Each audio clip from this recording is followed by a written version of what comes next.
नमस्कार सम्पूर्णमा म अङ्कशास्त्री वास्तु विशेषज्ञ डाक्टर पद्मश्री लक्ष्मी देवान तपाईँहरूको समक्षमा ससाना कुराहरू लिएर आइरहेकी छु। अब मैले यो एउटा जर्नी नै हो यो सुरु गरेको एपिसोड 22 तपाईँहरूलाई कतिपय कुराहरूको जानकारी गराउन चाहन्छु र जुन कुराहरूलाई मैले अध्ययन गरेर हैन एउटा एनालाइज गरेर हैन मैले पढेको छु है त्यो कुराहरू ऊर्जालाई लिएर हुन्छ, मोटिभेसन चिजहरूलाई लिएर हुन्छ, ग्राफोलोजीको बारेमा हुन्छ, तपाईँको ह्यान्ड राइटिङको बारेमा हुन्छ र कतिपय जानकारीमूलक चिजहरूलाई लिएर म तपाईको समक्ष कतिपय कुराहरू एउटा एपिसोडको हिसाबले यहाँ प्रसारित गर्नेछु मेरो सामाजिक सञ्जालमा। र सर्वप्रथम भन्नुपर्दाखेरि सरस्वती पूजा नजिक आउन थाल्यो। तपाईहरुलाई वसन्त पञ्चमीको धेरै धेरै शुभकामना।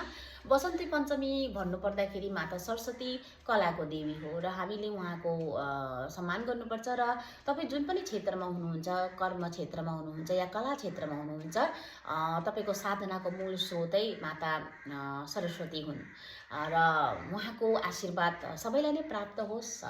हामी कलाकारहरूलाई त अझै नै उहाँको आशीर्वाद चाहिन्छ र माता सरस्वतीको स्मृति गरौँ र आफ्नो कलामा या आफ्नो कर्म क्षेत्रमा अहंकारलाई हामीले कहिले पनि आउनु नदिउँ भन्ने मेरो भनाइ छ। र आज म तपाईहरुको समक्ष ऊर्जालाई लिएर अलिकति केही भन्न चाहन्छु।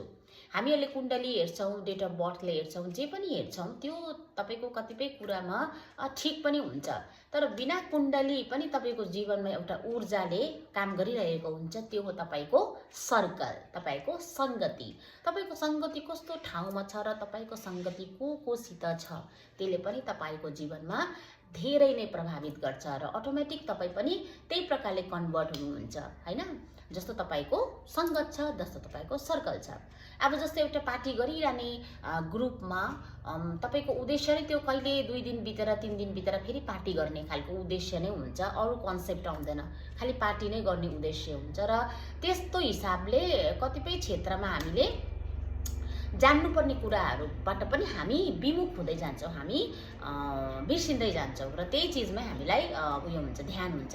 र आफ्नो सर्कल र आफ्नो ग्रुप यस्तो बनाउनु जसले चाहिँ तपाईको विचारमा उन्नति ल्याओस्, जसबाट तपाईले केही सिक्नु सकौं र तपाई जुन ग्रुपमा कम्फर्टेबल हुनुहुन्छ त्यो ग्रुप तपाईको लागि हैन। किनभने हामी जुन ग्रुपमा अनकम्फर्टेबल हुन्छौं त्यही ग्रुप नै हाम्रो लागि हो, किनभने त्यस अनकम्फर्टेबल चीजले नै हामीलाई केही कुरा सिकाएको हुन्छ भविष्यमा हाम्रो जीवनलाई केही सुधार ल्याउनको लागि।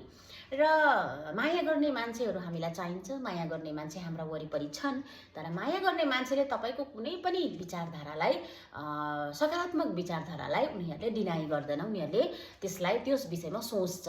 र माया गर्ने मान्छेले तपाईको आत्मसम्मानको पनि ख्याल राख्छ हैन र तपाईलाई सपोर्ट गर्छ हैन, तपाईलाई प्रोत्साहन दिन्छ तपाई कुनै पनि क्षेत्रमा हुनुहुन्छ भने।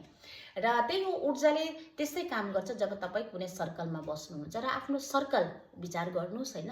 अनि त्यस्तो कुराहरु विचार गर्नुस् कहाँ तपाईको दिमाग परिष्कृत हुन्छ, सफा हुँदै जान्छ हैन। पोजिटिभ थट्सले एउटा सिक्ने इच्छा हुन्छ हैन, उन्नति हुन्छ।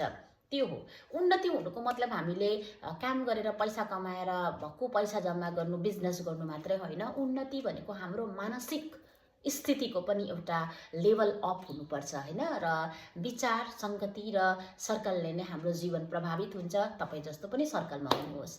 एउटा फिटनेस सर्कलमा हुने मान्छेले जहिले पनि फिटनेसको बारेमा सोच्छ र उनीहरूले स्वास्थ्यमा अलिकति सक्रिय हुन्छ। उनीहरू बिहान उठ्छ, आफ्नो नियमित कामहरू गर्छन्, योगा गर्छन्, एक्सरसाइज गर्छन्, किनभने उनको सर्कलले त्यस्तो हुन्छ, त्यो सर्कलमा त्यो कुरा त्यस्तो हुन्छ। त्यो कुराहरू त्यस्तो भएकोले गर्दा उनीहरूको जीवन पनि त्यही प्रकारको फिटनेसलाई लिएर फिट हुन्छन् र कतिवटा कुरा उनीहरूलाई हेल्थको बारेमा जानकारी रहि नै बस्छ। त्यस्तै प्रकारको वैचारिक एउटा बलियो खालको सशक्त सर्कललाई आफ्नो मानौं। यसको मतलब यो हैन कि एकदमै प्रोफेसनल प्र्याक्टिकल हैन, त्यो टाइपको पनि हैन, त्यो हाई स्ट्यान्डर्डको सर्कल पनि मैले भनेको हैन। सर्कल त्यही हो जहाँ तपाईलाई आफ्नो कुरा भन्नुको लागि हिचकिचाउनु पर्दैन, आफ्नो कुरा तपाई राख्न सक्नुहुन्छ, तपाईको कुराको कुनै के भन्छ त्यसलाई, तपाईको कुराको एउटा सम्मान हुन्छ हैन। र मजाक हुँदैन होइन, त्यो हो खासमा। त्यस्तै खालको सर्कलमा तपाईँ त्यस्तै खालको सर्कललाई लिनुहोस् जुन सर्कलले तपाईँलाई ऊर्जा दिन्छ, तपाईँलाई आशीर्वाद दिन्छ, तपाईँलाई सघाउँछ र त्यही सर्कलले तपाईँको लागि त्यही ऊर्जाले नै भविष्यमा तपाईँको जीवनमा एउटा पोजिटिभ ब्यालेन्सहरू राखेर जान्छ र तपाईँले एउटा राम्रो प्रकारले उन्नति गर्नु सक्नुहुन्छ जीवनमा होइन। एउटा मनस्थिति पनि हाम्रो तपाईँको उयो फ्रेस हुन्छ, तपाईँले राम्रो राम्रो कुराहरू सोच्नुहुन्छ र कुनै पनि चिज हामीले सोच्नु पर्दाखेरि पोजिटिभ खालि सोच्नु, नेगेटिभ नसोच्नु भन्छ है, तर कतिपय परिप्रेक्ष्यमा नेगेटिभ पनि सोच्यो भने नै हाम्रो जीवन पोजिटिभ भएर जान्छ र त्यसलाई एउटा हेल्दी रूपमा सोच्ने हो।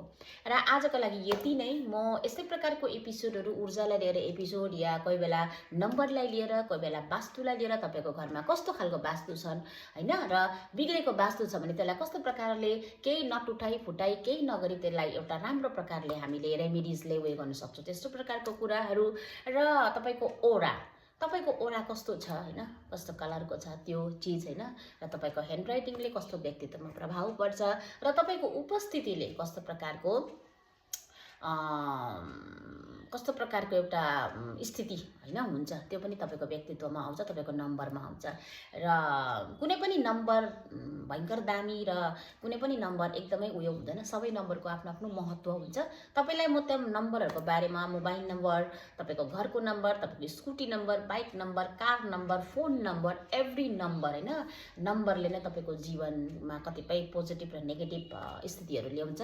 र म त्यस विषयमा पनि बिस्तारै बिस्तारै एपिसोड वाइज यो कुराहरू राख्ने गर्छु र मलाई प्रोत्साहन दिनु, मलाई साथ दिनु, यही हो। किनभने सकारात्मक साथले नै जीवनमा एउटा हामीहरू राम्रो कुराहरू गर्न सक्छौँ र होइन, समाजलाई एउटा दिशा देखाउन सक्छौँ। र त्यही हो, आफ्नोमा जे छ त्यही नै बुझ्ने कोसिस गरौँ। हामीले एक्चुअलमा गड गिफ्ट पाएको छौँ, त्यो चिजलाई हामीले बढाउने चेष्टा गरौँ, बढाउने जमर्को कसौँ होइन। र त्यही हो। र दौड भन्ने हुन्छ नि, रेसमा दौडेर कसैलाई जित्छु भन्ने जुन एउटा कतिले सङ्कल्प लिएर हिँडिरहेको हुन्छ, त्यो एकदमै निरर्थक र बेकारको हो। किनभने सबभन्दा पहिले हामीले आफूलाई नै रेसमा राख्नुपर्ने हुन्छ र यति डरलाग्दो तेज पनि कुद्नु हुँदैन कि पछाडि हामीसँग सबै कुरा छुट्टियोस् र यति माथि पनि उड्नु हुँदैन, किनभने हामी झरेर हामी यही भुइँमा नै आउँछौँ होइन।